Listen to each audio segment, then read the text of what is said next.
Taste the Daily. Tiruvannamalai மாவட்டம் கரிக்கலாம்பாடியில் கர்ப்பிணி தாய் தனது பெண் குழந்தையுடன் கிணற்றில் குதித்து தற்கொலை செய்து கொண்ட சம்பவம் சோகத்தை ஏற்படுத்தியுள்ளது. விக்னேஷ் உமாதேவி தம்பதியருக்கு 1 வயது பெண் குழந்தை இருந்த நிலையில் உமாதேவி 4 மாத கர்ப்பிணியாக இருந்தார். இந்த நிலையில் பெங்களூருவில் சென்று ஸ்கேன் செய்து பார்த்ததில் வயிற்றில் உள்ள குழந்தை பெண் என்பதால் அதை கலைக்குமாறு குடும்பத்தினர் வற்புறுத்தியுள்ளனர். இதனால் மனமுடைந்த உமாதேவி வீட்டின் அருகே உள்ள கிணற்றில் 1 வயது குழந்தையுடன் குதித்து தற்கொலை செய்து கொண்டார். தடுப்பூசி திட்டத்தில் புதிதாக நியமிக்கப்பட்ட ஒப்பந்த ஊழியர்களை ஈடுபடுத்தக்கூடாது என வலியுறுத்தி விடிய அரசுக்கு எதிராக பொது சுகாதார செவிலியர் கூட்டமைப்பு சார்பில் போராட்டம் நடத்தப்படும் என அறிவிக்கப்பட்டுள்ளது.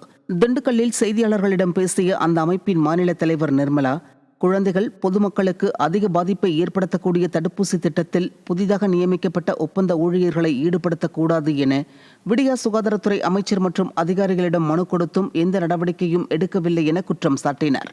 எனவே விடியா ஸ்டாலின் அரசை கண்டித்து ஜூலை 1ஆம் தேதி போராட்டம் நடத்தப்படும் என அவர் கூறினார்.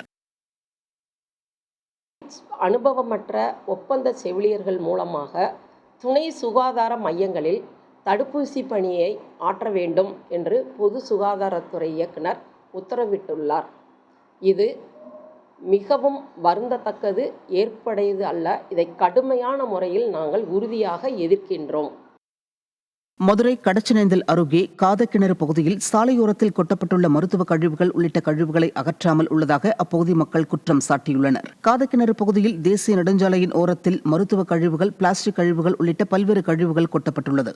இந்த கழிவுகளை திறனற்ற திமுக அரசின் அதிகாரிகள் அகற்றாததால் அப்பகுதி முழுவதும் துர்நாற்றம் வீசுவதாக மக்கள் குற்றம் சாட்டுகின்றனர்.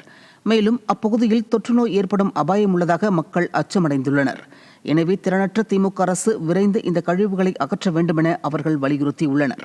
திறனற்ற திமுக அரசு மக்கள் நலனில் அக்கறை இல்லாமல் செயல்படுவதாக பொதுமக்கள் குற்றம் சாட்டியுள்ளனர்.